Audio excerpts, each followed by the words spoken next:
Hi there, and welcome to A&P with Dr. O. Here we're going to go ahead and take a look at the hyoid bone.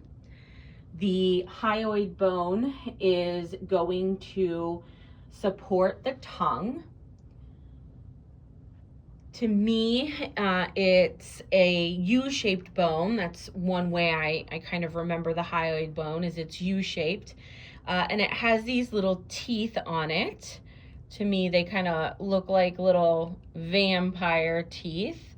So visually, when you see this tiny U-shaped bone with these little teeth on it, you can think about the hyoid bone. I mentioned that U shape. Let me go ahead and tip it up. I've gone ahead and tipped the hyoid bone up. You can now see that U shape to the hyoid bone. Again, this bone is going to support the tongue, and it's also the only bone that does not articulate with any other bones.